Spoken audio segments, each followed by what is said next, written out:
Mesdames, Messieurs, bonsoir, merci de votre attention et bienvenue au cœur du mystère. Dans la tradition kabbalistique, l'arbre de vie représente une figure majeure, symbolique et énergétique. Alors comment travailler de manière pratique avec cette figure magique? Dans un instant, nous suivrons les explications de notre expert du jour.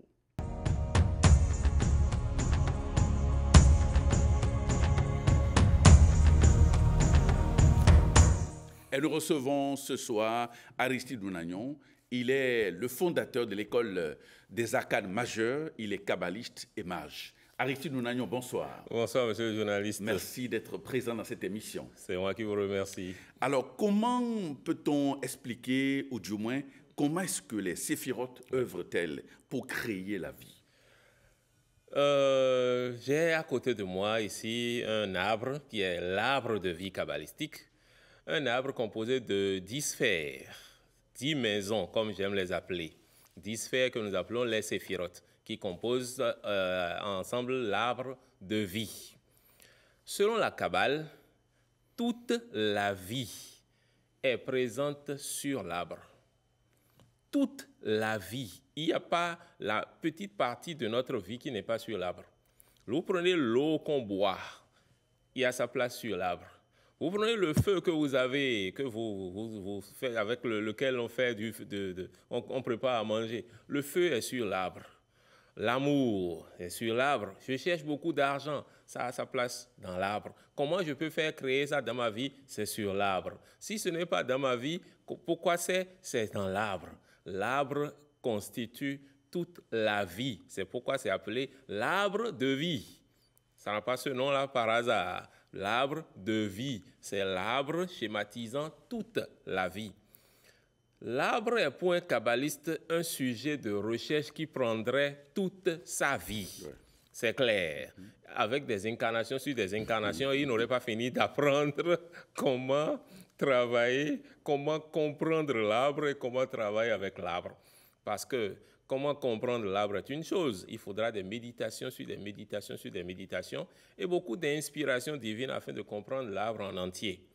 Il faudra également beaucoup de travail afin de savoir de manière pratique comment mettre en œuvre l'arbre, comment vivifier, réveiller l'arbre en soi afin qu'il devienne lui-même un arbre vivant. Nous allons essayer d'expliquer tout ça au cours de l'émission. Oui. Mais l'arbre de vie, c'est les associations, les agencements d'énergies diverses. Parce que lorsque je prends chacune des sphères, chacune des séphirotes, c'est des énergies immenses qui proviennent de chacune des sphères. Et ce sont ces énergies, en s'associant, qui créent la vie. Lorsque vous prenez une sphère donnée, elle ne travaille pas toute seule. Même si on vous dit que l'amour se situe à telle sphère et qu'il faut travailler avec cette sphère seule pour avoir l'amour, ce n'est pas aussi vrai que ça. Il faut les associations d'autres sphères. Il faut des énergies provenant d'autres sphères en direction de cette sphère avant que l'amour que vous voulez ne se crée. Donc, la compréhension de l'arbre provient donc de la compréhension du fait que toute la vie est là sur l'arbre et que la vie ne devient réelle que par les associations des énergies présentes au sein de l'arbre. Donc voilà comment l'arbre crée la vie. Oui. Alors, quels sont les principes que nous devons connaître lorsque nous entreprenons, par exemple, de travailler avec l'arbre de vie? Lorsqu'on entreprend de travailler avec l'arbre dans son entièreté, il y a 4 grands principes qu'on devrait savoir. Le premier, c'est que chaque sphère a un nom. Oui. Le nom hébreu de la sphère est un mot de pouvoir. Ça, c'est quelque chose qu'on ne dit pas aux kabbalistes débutants. Le nom hébreu de la sphère est un mot de pouvoir. C'est-à-dire, si je veux réveiller Tiferet, par exemple, le simple fait d'être en train de répéter Tiferet, je suis en train d'attirer à moi les énergies de cette sphère. C'est un mot de pouvoir. En répétant Netzach, je suis en train d'attirer à moi les énergies de Netzach. Parce que Netzach est un mot de pouvoir. Keter est un mot de pouvoir. Malkut est un mot de pouvoir. Donc, dans le mot qui représente l'appellation de la sphère, existent les capacités, les possibilités d'attirer à soi les énergies de la sphère, de mettre en mouvement les énergies de la sphère. Premier principe, le nom de la sphère. Deuxième principe, le numéro de la sphère. C'est un nombre. Ça va de 1 jusqu'à 10. Et chacune des sphères a un numéro. Ce numéro-là n'est pas là pour rien. Ça a une signification profonde, très profonde. Et des significations de ces nombres découle tout ce que nous connaissons comme étant la loi des nombres ou les lois des nombres. Les chiffres qui sont écrits dans chacune des sphères représentent des pouvoirs qu'on peut faire créer en utilisant les nombres dont il s'agit. Je vais expliquer ça dans quelques instants. Donc, le nombre correspondant à la sphère est un principe cardinal lorsqu'il s'agit de créer, ou plutôt de faire utiliser, de faire mettre en application les énergies des sphères. Pourquoi le nombre est-il si important? Je vais y arriver tout à l'heure. Donc, nous avons le nom. Oui. Nous avons le nombre. Nous avons également la couleur de la sphère. Chaque sphère a une couleur. La couleur de la sphère est d'une importance capitale. Tout ce que je suis en train de dire est d'une importance capitale. La couleur donc de la sphère est d'une importance capitale lorsqu'il s'agit de mettre en œuvre les énergies de la sphère. Et le quatrième grand principe, c'est la figure géométrique liée à la sphère. Chaque sphère a une figure géométrique qui lui est liée. Et donc, celui qui veut apprendre véritablement comment faire usage des énergies des sphères, il ferait mieux d'aller apprendre sérieusement quelles sont les possibilités à travers lesquelles on pourrait représenter les énergies de cette sphère. Ces figures géométriques nous ont amené à ce que nous appelons la gématrie. Oui. D'aucuns appellent ça la guématrie. La science de la géométrie sacrée, où on fait des associations de figures géométriques pour obtenir des résultats donnés. Celui qui maîtrise soit l'utilisation des noms, soit l'utilisation des nombres, soit l'utilisation des couleurs, ou soit l'utilisation des figures géométriques, et qui maîtrise ça correctement par rapport à toutes les sphères, est un grand kabbaliste. Oui. Il connaît beaucoup de choses sur la vie et pourrait obtenir beaucoup de résultats. S'il peut mettre en œuvre ces 4 choses dont je viens de parler par rapport à chaque sphère, et peut faire des associations liées à ces sphères. Alors, que peut réaliser un kabbaliste qui détient la pleine connaissance de l'utilisation pratique des sphères? Il veut réaliser quasiment tout. Rien ne pourrait lui être impossible. Celui qui arrive à faire une utilisation entière des énergies des sphères, puisque toute la vie est créée par les sphères. Ouais. Donc, au sein des sphères, il y a le pouvoir sur les éléments. Au sein des sphères, il y a la capacité de faire de la clairvoyance, par exemple, la capacité de faire du dédoublement astral, la capacité de soulager des gens qui ont divers malaises, la capacité de désenvoûter sérieusement, la capacité de s'enrichir, même s'il veut, la capacité d'avoir de la grande chance, d'avoir des opportunités à gauche, à droite. Tout ça est dans l'arbre de vie. Ouais. Et celui qui maîtrise les utilisations liées à ces grands principes que je venais d'indiquer, il lui est possible graduellement de faire grandir la miséricorde divine en lui. Et, en dernier lieu, celui qui maîtrise tout ça ne fera que des ascensions spirituelles de manière vraiment étonnante. Parce que la grande conscience divine est présente dans l'arbre.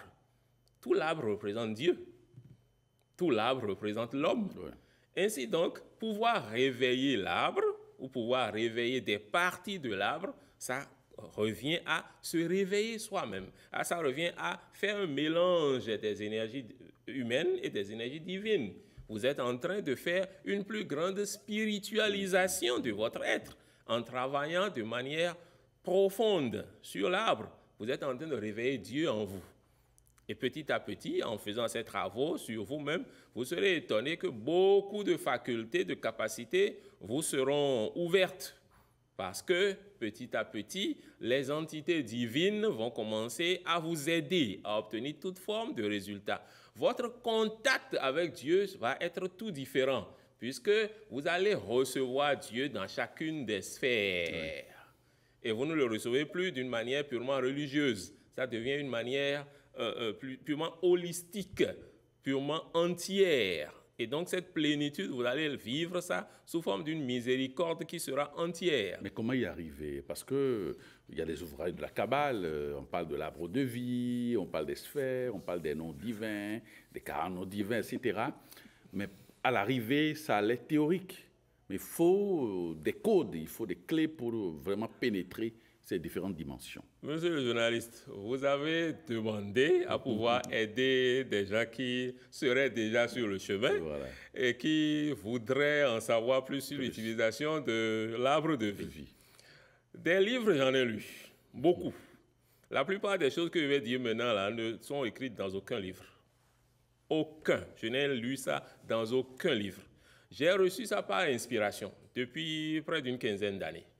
Diverses inspirations qui m'ont amené à ces connaissances que je vais vous donner tout à l'heure. Il est vrai que je vais demeurer un peu généralissime. C'est normal. Parce que on est en plateau. Voilà, je ne peux pas donner certains... Il y a tout un pan de la chose que je serai obligé d'occulter, de conserver, pas pour moi, mais d'occulter quand même. Mais ce qu'on peut dire au grand public, je le dirai par rapport aux sphères. Comment y arriver, c'est simple. C'est facile si on connaît les principes. J'ai énoncé en premier lieu les 4 grands principes. Le nom de la sphère, le nombre lié à la sphère, la couleur de la sphère et l'image, la figure géométrique liée à la sphère. Voilà. Nous allons commencer par le tout premier. Le tout premier, c'est le nom de la sphère. C'est assez simple. Il suffit d'appeler la sphère pour que ces énergies se mettent en branle. Lorsque je voudrais, parce qu'il faut en premier lieu savoir quelles sont les énergies, et je ne vais pas aller en détail sur pareille chose, je me dis, celui qui est vraiment intéressé, qu'il aille faire ses recherches sur Google, Keter, ça signifie quoi, quelles sont les énergies qu'il y a dedans, Rockma, Nimbida et consorts. Je ne vais pas aller dans ces détails au cours de cette émission. J'estime que celui qui est intéressé par ceci a déjà cette connaissance. Voilà. Nous voulons attaquer le côté pratique de la chose. Lorsque j'appelle Keter, il y a la vive lumière de Keter qui va commencer à se ruer sur moi, même si je ne le sens pas. Donc, même si sur le champ, je n'ai pas l'impression que quelque chose se passe, mais quelque chose est en train de se passer. Je suis en train d'appeler une certaine énergie. Je donne un exemple tout simple. Si j'appelle l'archange Raphaël, croyez-moi, Raphaël est en train de venir. Si j'appelle Raphaël, Raphaël va commencer à faire son travail dans ma vie. De la même manière, si j'appelle Rockma, Rockma va commencer à envoyer ses énergies dans ma vie. C'est la répétition donc de ce nom sur un certain nombre de secondes, de minutes, qui fera l'accumulation de cette énergie au sein de mon aura. C'est vrai que ce travail sera parcellaire pour celui qui connaît bien la réalité derrière. Donc, je vais m'en arrêter là. Pour chacune des sphères, il suffit d'appeler le nom de la sphère, de l'appeler pendant un certain temps afin que les énergies là commencent à descendre. Si on veut une descente encore plus réelle, on ira sur la couleur de la sphère. Parce que c'est les couleurs qui font descendre véritablement les énergies des sphères. Et j'irai commencer par une couleur, donc je devrais finir par ça, mais je vais commencer par ça quand même. sa couleur est noire. Le Aïn Sof, comme on l'appelle, Dieu, l'indifférencié, vit dans du noir. Pas le noir, absence de couleur, mais du noir, grande présence de couleur. Ce noir-là, c'est dans ce noir que vit le divin. Le zéro est noir. Je vais dire tout à l'heure pourquoi j'ai dû commencer par là. Le 1, Kéter, c'est du blanc vibrant, fort, une forte lumière blanche. C'est ça le 1. Celui qui donc est en train de dire Kéter et qui est en train de voir le blanc, il est en train de descendre, de faire descendre sur lui la vive lumière de Kéter. Donc, il y a le mot, il y a la couleur. L'association des deux fait une descente sérieuse, ça va descendre comme la pluie, mais mentalement. Une descente sérieuse des énergies de Kéter. Vous continuez à répéter pendant un certain temps, cette énergie va baigner votre aura. Sérieusement. 2, Chokma. L'énergie de Chokma, la lumière de Chokma, c'est du bleu clair, bleu ciel. Au fait, le bleu ciel est la couleur du sentier qu'il y a entre Kéter et Chokma. Le Aleph, le A, c'est le bleu ciel qui est sa couleur, très élevée. Un peu comme également la couleur de la troisième sphère, le violet. Mais c'est un violet sombre, pas du violet clair, du violet sombre, qui est la couleur de la Kasha, la couleur de l'Esprit Saint.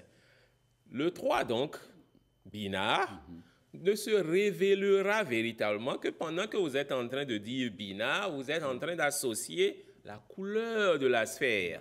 Les deux, donc, quand vous méditez dessus, mentalement, puis pendant que vous êtes en train de travailler, vous évoquez en murmure et également à haute voix le même nom divin, vous constaterez en un temps record la descente en vous de la vibration de la sphère.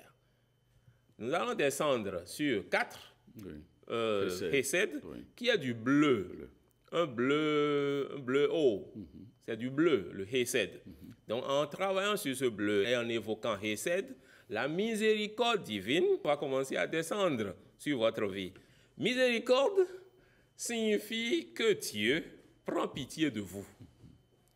Vous êtes un pécheur, vous avez tellement fait du mal à gauche, à droite, mais malgré ça, tout le bonheur que vous demandez, il ferme les yeux sur tous vos péchés et il vous le donne quand même. C'est ça la miséricorde. Plus Dieu fera œuvre de miséricorde dans votre vie, plus vous aurez plus de chance, plus d'argent, plus d'amour, plus de santé, plus de bonheur de toute façon. C'est ça ce que veut dire miséricorde. Ainsi donc, le 4, ce n'est pas pour rien que kabbalistiquement, c'est un nombre très important. Tous les kabbalistes travaillent sur le 4, directement ou indirectement. Parce que c'est à travers le 4 que descendra dans votre vie ce que vous voulez. Et également, le 4 est la maison de Dieu qui fait la concrétisation de tout ce que vous recherchez. C'est une parenthèse. Le 5, c'est du rouge. Geburah. Pendant que vous répétez le Geburah, si vous pouvez être en train d'imaginer du rouge, le Geburah va descendre dans votre vie. Est-ce que vous voulez que Geburah fasse? Geburah le fera. Le 6, Tifret, c'est de l'or. Voilà sa couleur. Le soleil. Le soleil, c'est de l'or. Ou encore du jaune. Le jaune fait agir rapidement Tifret, mais l'or également le fait. L'or le fait beaucoup plus même que le jaune. Le 7, c'est du vert, mais un vert un peu foncé.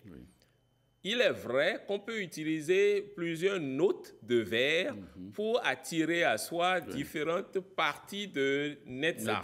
Je vais m'en arrêter là, je n'irai pas plus loin. Le 8, Hod, il est orange.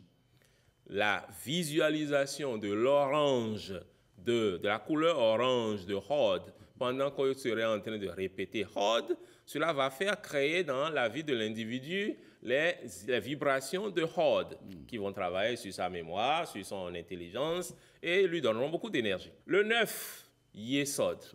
Yesod, c'est de la couleur argentée, la couleur de la lune, quand c'est la pleine lune. Là. Et le 10, Malkout, qui est de la couleur marron. C'est vrai, le Malkout, c'est toutes les énergies, c'est tous les éléments, c'est tout qui se retrouve dedans. Mais il vibre beaucoup plus sérieusement sur du marron. Lorsque vous répétez le Malkout et que vous pouvez voir le marron, Malkout deviendra très actif dans votre vie et agira sérieusement sur votre vie. Voilà comment les couleurs peuvent aider à faire créer les vibrations liées à chacune des sphères. Troisième chose, le nombre. Chaque sphère a un nombre donné qui est précis. Le nombre n'est pas là pour rien. Le nombre a une importance, est d'une importance capitale en Kabbale. Lorsque je prends le 6, par exemple, Tifret, c'est le centre de l'arbre. C'est toujours lui que je choisis pour donner des exemples. Lorsque je prends 6, le 6 est en train de générer les énergies de Tifret. Je donne un exemple tout simple. Je veux faire une prière et au cours de ma prière, j'allume 6 bougies. Ma prière est déjà en train de travailler, même si je ne le sais pas, sur la sphère de Tifret. C'est Tifret en moi qui est en train de travailler. Parce que j'ai allumé 6 bougies. J'ai allumé 3 bougies. Ma prière est en train de travailler sur mon binar. J'ai allumé 10 bougies. C'est mon Malkout qui est en œuvre en même temps. Le nombre a un effet important. Alors, j'ai fait une certaine prière. On a dit de lire le psaume 23 pour obtenir tel résultat. Et il a écrit quelque part, on voit ça dans bien des livres, qu'il faut lire le psaume 23 4 fois. Que ça vienne travailler donc sur Hesed, afin que j'obtienne la miséricorde divine plus rapidement. C'est pas pour rien qu'on a dit de lire 4 fois. Le nombre est d'une importance capitale. Voilà que quelqu'un, un traduit praticien, il a réalisé un produit donné qu'il doit laisser fermenter sur un certain nombre de jours. On lui a dit, ce produit, il doit fermenter pendant 5 jours. Au bout des 5 jours, c'est Gebura qui est en train de travailler sur ce produit, dans ce produit. Comme je disais donc, les nombres ne sont pas là pour rien. Pendant que vous êtes en train de compter 1, 2, 3, 4, 1, 2, 3, 4 jours, 1, 2, 3, 4 semaines, 1, 2, 3, 4 bougies, 1, 2, 3, 4 bâtons d'encens. Tout ça là a des résultats que ça génère. On m'a dit d'utiliser pour ma petite recette qui est supposée faire du nettoyage de la purification. On dit d'utiliser 3 citrons dedans et de mettre, tel nombre d'ail dedans, tel nombre d'oignons. Les nombres qui sont donnés sont toujours liés à l'arbre de vie. Toujours. C'est-à-dire, on est en train de réveiller telle partie de l'arbre, puis activer telle partie de l'arbre, puis tel autre ingrédient qui va activer telle autre partie de l'arbre, tel autre ingrédient qui va activer telle autre partie de l'arbre, et les associations de ces diverses parties activées donneront le résultat qui est recherché. Comme je le disais, ce n'est pas dans une seule sphère qu'on ira, ce n'est pas dans une seule sphère qu'on ira retrouver le résultat qu'on veut entièrement. Il faudra toujours des associations d'énergie provenant de diverses sphères afin qu'on ait un résultat donné. Le 4e grand facteur à connaître en matière de Kabbale lié aux sphères, j'ai dit tout à l'heure qu'il s'agissait des images, des dessins, des figures géométriques liées à chaque sphère. Keter, c'est un cercle. Quand je trace un cercle, que ce soit tracé avec la main droite ou avec la main gauche, que j'ai le cercle là qui soit tracé sur un mur ou qu'il soit dessiné sur une feuille, partout où un cercle est dessiné, Keter se met en branle. Donc, celui qui apprendra comment faire diverses utilisations, il y en a tellement, diverses utilisations. Avec un cercle, il est en train de réveiller Keter. Chokma, c'est une ligne droite. Et au bout de la ligne droite, il y a un point à chaque extrémité pour dire 2. Chokma, c'est une ligne droite avec un point à chaque extrémité. Binar, c'est un triangle. Et chaque extrémité est bien représentée par un point. Le point qui représente Keter. Ce n'est pas pour rien qu'on dit que Keter se retrouve dans toutes les autres sphères. Parce que ce point-là, qui est le petit cercle, il se retrouve dans toutes les sphères. Donc, Bina, comme on a dit, c'est un triangle. Hesed, le 4, c'est une croix, ou encore c'est un carré. Donc, un carré, vous dessinez un carré, ou vous dessinez une croix, vous êtes en train de répéter, d'activer Hesed. Le 5, c'est un pentagramme, ou un pentagone, une figure à 5 côtés. Le 6, c'est une figure à 6 côtés. C'est un hexagramme ou un hexagone qui représente le 6. Le 7, c'est un heptagone. Mais en Kabbale, on le représente beaucoup plus souvent avec un carré qui contient un triangle. Un carré, et il y a un triangle à l'intérieur de ce carré, qui est encastré dans ce carré. C'est-à-dire, sur les traits du carré, il y aura des points représentant les points du triangle. Donc, le carré et le triangle auraient presque les mêmes dimensions. Absolument. Carré et triangle. Ou encore, un triangle dans lequel il y a un carré. C'est ça la représentation du 7, Netzach. Le 8, il n'y a qu'une seule façon de la représenter. Il y a 2 façons. Il y a l'octogone, mais beaucoup plus généralement, le 8 est représenté par 2 carrés entrecroisés. Il y a un carré qui est normal et l'autre carré qui est penché. Donc, 2 carrés entrecroisés. C'est le 8. Le 9, c'est soit le nonagone là, ou soit 3 triangles entrecroisés.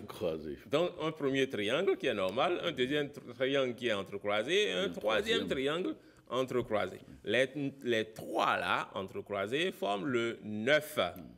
Une fois que le 9 là est présent quelque part, les énergies de Yesod commencent à se mettre en branle en même temps. Le 10, soit c'est un décagone, mais beaucoup plus souvent, en Kabbale, vous n'allez pas retrouver un décagone pour représenter Malkout. Malkout est représenté par un carré dans lequel vous aurez un cercle. Un carré contenant un cercle.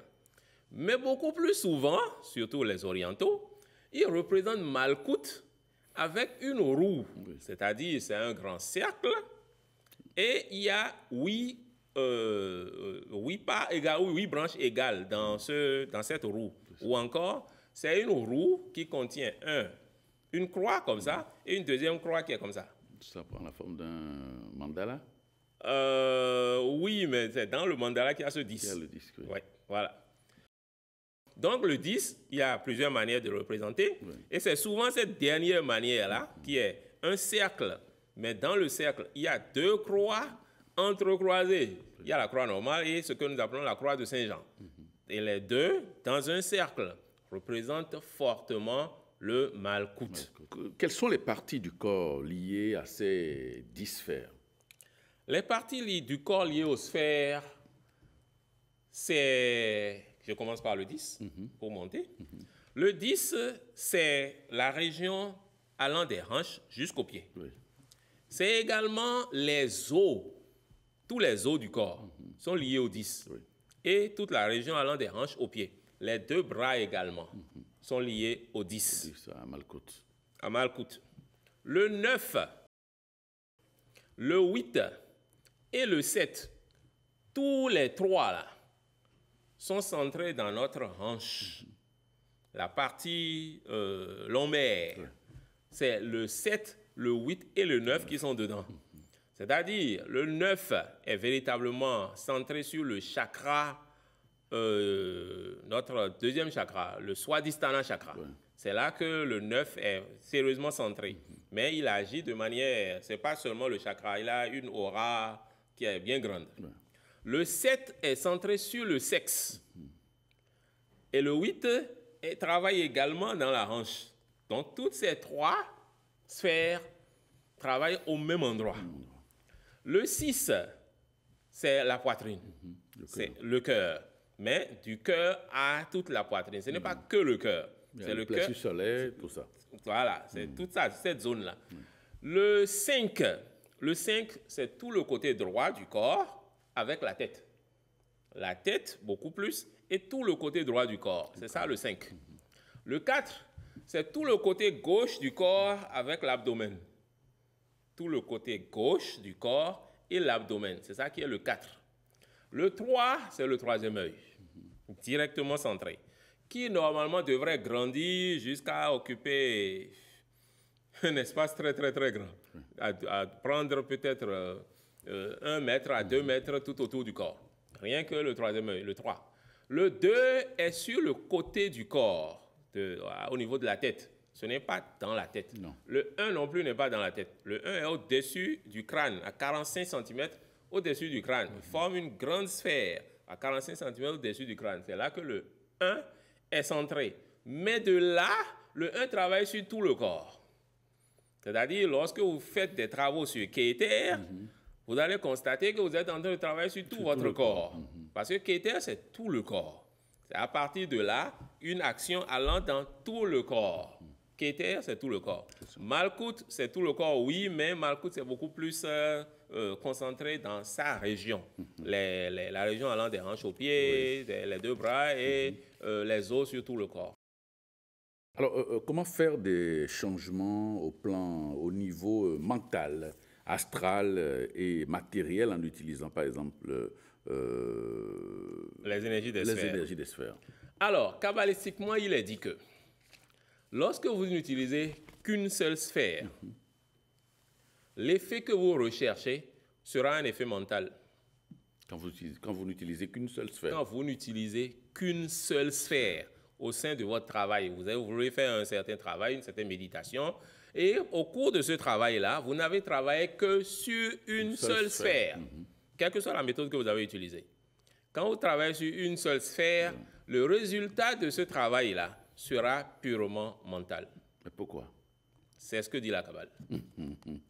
Si vous voulez que le résultat soit astral, vous allez travailler avec 2 sphères.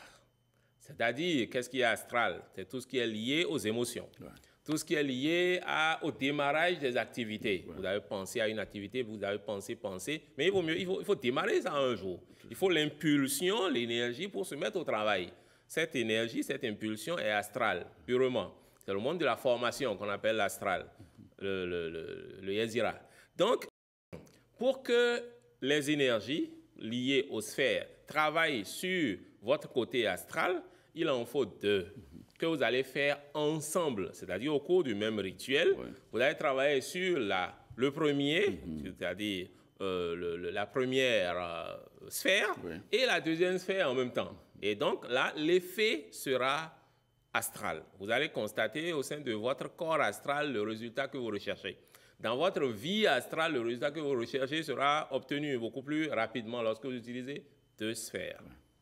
Si vous voulez un résultat matériel, ce que dit la Kabbale, vous allez devoir utiliser 3 sphères. Lesquelles? N'importe quelles 3 sphères. Et là, le résultat que vous recherchez sera matériel. C'est-à-dire, pour donner un exemple, puisque tout le monde aime souvent les exemples, si j'utilise le 1 et le 6 par exemple, le résultat que j'aurai sera un résultat astral. C'est-à-dire, si je veux faire chasser de ma vie des entités négatives par exemple, ce qui est purement astral, j'obtiendrai cette purification plus rapidement. Beaucoup plus rapidement que si je n'utilisais que le 1. Keter. On va dire que c'est la lumière. Si je fais agir la lumière dans ma vie, ça ira vite. Oui, mais le 1, là seulement, son effet sera beaucoup plus mental que toute autre chose. Mais si je veux un résultat qui va agir sérieusement sur la partie où ces entités sont en train de me déranger, il faudra que j'utilise les énergies d'une autre sphère avant que ça n'arrive. Si je veux obtenir un résultat physique, je vais peut-être utiliser 3 sphères. Ouais. Ce serait peut-être le 2, le 4 et le 7. Ouais. Peut-être, c'est un exemple que je donne. Ou alors le 1, le 6 et le 10. Ou alors le 2, le 2, le 4, le 8. N'importe quelles 3 sphères utilisées ensemble donneront un résultat matériel, vivant, concret, qu'on peut toucher. Très bien. Alors, et quelles sont les sphères à utiliser pour avoir certains résultats le plus rapidement possible? Pour avoir des résultats précis, ça dépend de ce qu'on veut. Si je donne l'exemple d'un grand désenvoûtement, c'est-à-dire je suis sérieusement touché, je voudrais me désenvoûter sérieusement, il faudra normalement qu'il y ait le 1 dedans. Kéter, ça doit être nécessairement dedans. Il doit avoir le 6 dedans, nécessairement, puisque c'est le 6 qui fait le nettoyage. Il doit avoir le 5 dedans. Gebora. N'importe quelle manière de les associer pour obtenir le résultat, libre au praticien. Ce serait mieux si c'était 1, 5, 6. Ça donnerait un résultat rapide. Un résultat lié à une purification qui sera obtenue très vite. Oui. 1, 5, 6. Je veux amplifier mes finances. Ces temps-ci, l'argent, ça ne circule pas. Le 1, le 7 et le 10. Les 3 là. Malkout, Netzach, plutôt Kéter, Malkout, Netzach. Ça amènera plutôt Kéter, Netzach, Malkout, dans cet ordre.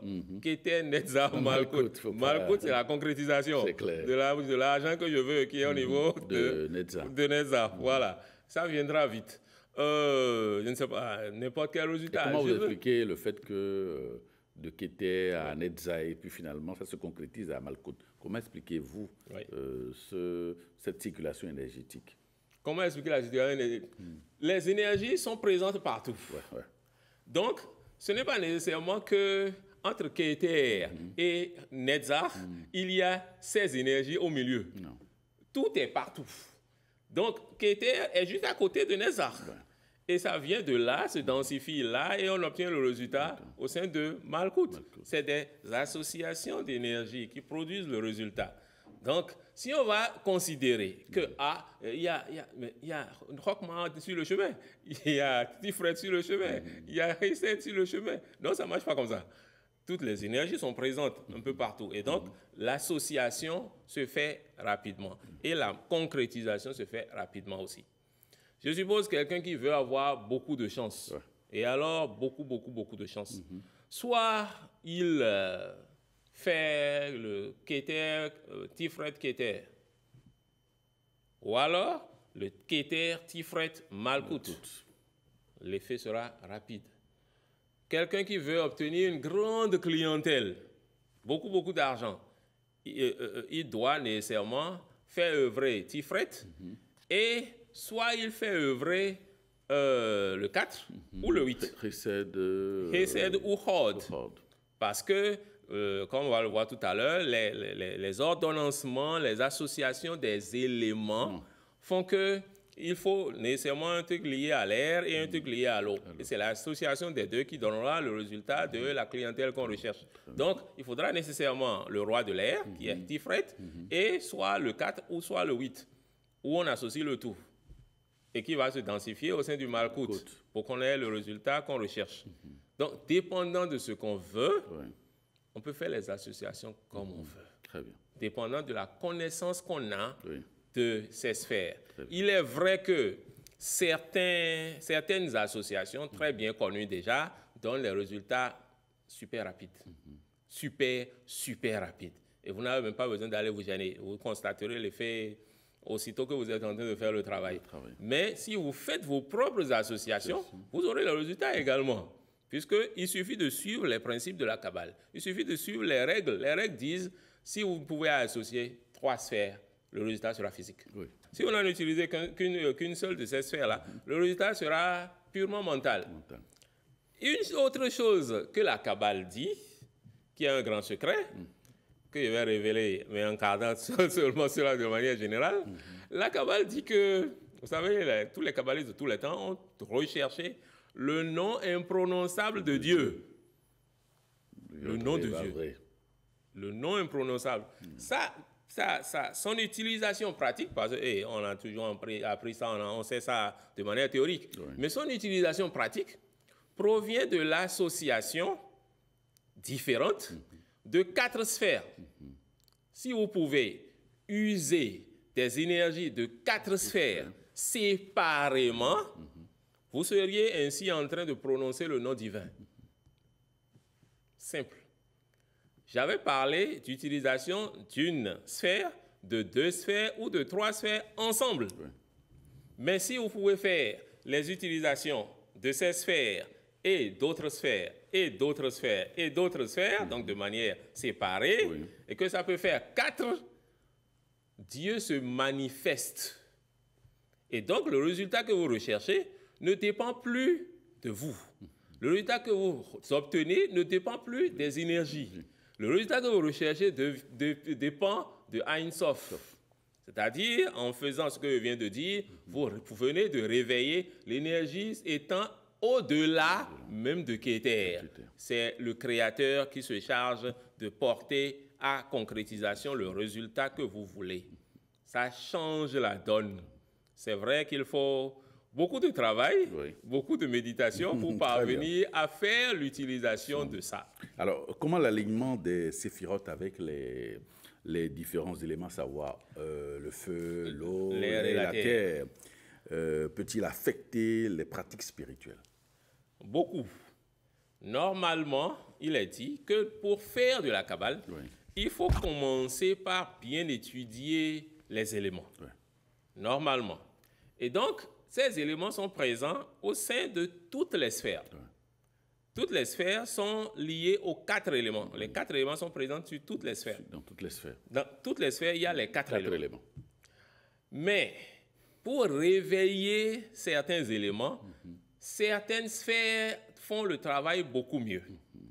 La terre se retrouve de manière forte au sein de Malkout. C'est sa maison. C'est clair. C'est la terre qui est là. Mais la terre est sur toutes les autres sphères. Mais là où il y a de la prépondérance, de la prééminence, la grande quantité, la dominance de la terre, c'est au niveau de Malkout. L'air se retrouve sur le chemin du milieu. Le pilier du milieu, c'est l'air. L'air est en grande quantité dans Keter, se densifiera un peu plus au sein de Tifret. Sa densification sera plus grande au sein de Yesod, puis sa manifestation se fera au sein de Malkout. Donc en Malkout, il y a également beaucoup d'air. Tous les éléments sont présents en Malkout de toute façon, mais c'est la terre qui est beaucoup plus grande. Donc l'air se densifie en suivant le pilier du milieu. Quand vous voulez activer l'air, quand vous voulez utiliser l'air pour n'importe quel résultat, l'air, on en a besoin pour avoir de la mémoire, pour avoir de l'intelligence, pour avoir la facilité d'obtenir des résultats. Je veux obtenir beaucoup de chances. Je veux de la circulation de clientèle. Je veux beaucoup de clients. C'est l'air qui fait tout ça. Je veux que les opportunités soient au rendez-vous. Tous les marchés pour lesquels je suis en train de souscrire, de soumissionner, je veux réussir. C'est l'air qui donne tout ça. La célébrité, c'est l'air. Donc, si je peux évoquer Keter, Tifret, Yesod, Malkout, pendant que je suis en train d'appeler l'air et de demander que l'air se mette en branle pour donner le résultat que je veux, je l'aurai très rapidement. Ou alors, je n'ai pas besoin d'utiliser les 4. 3 parmi ces 4 suffisent. Je commence là et je descends. Tifret, Yesod, Malkout. J'ai déjà obtenu l'air que je veux afin que le résultat que je recherche puisse se manifester. L'eau. L'eau suit le chemin partant de Binar. L'eau descend de Binar, donc c'est le 3, vient au 4, 3, 4, 8 et 10. 3, l'eau descend de là, vient là au niveau du 4, où ça se densifie un peu plus. Sa densification devient beaucoup plus grande dans le 8, dans Hod. Et de Hod, l'eau descend directement au sein de Malkout. Si je veux donc mettre en branle l'eau, je devrais utiliser le 3, le 4, le 8 et le 10. Ou l'un 3 parmi ces 4, ou l'un de ces 4, pour réveiller l'eau. Si je veux donc que le feu soit mis en activité, le feu, lui, suit le chemin inverse. C'est le 2, le 5, le 7 et le 10. Si je veux réveiller donc le feu, c'est le 2 que j'irai chercher, Rockma, que je vais activer sérieusement. Je vais le densifier par le 5, le densifier par le 7, et sa concrétisation se fera au sein de Malkout du 10. Très bien. Voilà comment les éléments s'arrangent au sein de l'arbre pour porter des résultats. Très bien. Alors, et quelles sont les étapes pratiques pour travailler avec les archétypes associés à chaque sphère? Les étapes, je ne dirais pas qu'il y a d'étapes, mais il y a des étapes à suivre lorsqu'il s'agit de travailler avec tout l'arbre. Oui. C'est-à-dire, pour chaque sphère, il n'y a pas besoin de passer par des étapes. Mais si je veux faire le tout, il ne faudrait pas travailler comme la plupart de nous autres, qui commençons toujours par Keter. Celui qui veut travailler sur l'arbre et qui veut faire un bon travail, il commence par Malkout. Parce que Keter signifie la toute-puissance divine. Keter signifie le grand pouvoir, signifie la grande domination. Alors que Malkout signifie la grande humilité. Je veux rechercher Dieu. Je veux aller vers Dieu. Je veux aller vers la grande sagesse divine. C'est par là, la première marche du chemin conduisant au sommet, c'est là, c'est en bas. Ce n'est pas en haut. Et donc, après avoir fini les premières purifications, il faut s'attacher à Malkout et commencer à développer Malkout. En conséquence, l'individu constatera que sa vie matérielle va changer. Dans tous ses aspects. Sa vie matérielle, c'est Malkout. Malkout, c'est le plan matériel, c'est la vie matérielle. Celui qui se met à travailler donc sur son Malkout va constater que sa vie matérielle va commencer à changer. Et en conséquence, son corps éthérique va commencer à se purifier sérieusement et les corps suivants aussi vont se purifier. Puisqu'en Malkout, il y a tout l'arbre. Tout vient se retrouver dans Malkout. Donc en travaillant petit à petit sur Malkout, il est en train de travailler sur toutes les sphères. Et il le constatera lui-même dans la manière dont sa vie va s'améliorer, la manière dont les énergies divines vont commencer à l'interpénétrer, la manière dont il va commencer à recevoir des inspirations divines. Il le constatera que ce changement-là va commencer à s'opérer en lui. Au sein de Malkout, il y a toutes les sphères, comme je le disais. Donc, il peut travailler sur Keter dans Malkout, sur Rockma dans Malkout, Tifret dans Malkout, toutes les autres sphères, mais au sein de Malkout, avant maintenant de commencer à grandir, à évoluer et à travailler sur les sphères un peu plus avancées, un peu plus évoluées. Okay. Voilà. Très bien. Merci Aristide Magnon, merci pour toutes ces informations que vous donnez sur l'arbre de vie. C'est vrai que le temps ne nous a pas permis d'explorer d'autres dimensions de ces sphères-là, notamment les énergies angéliques et archangéliques.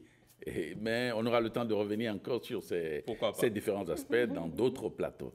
Merci infiniment d'être venu. Je rappelle que vous êtes le fondateur de l'école des arcanes majeurs et kabbalistes et mages.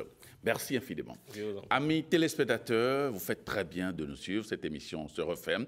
Merci de votre fidélité et à très bientôt.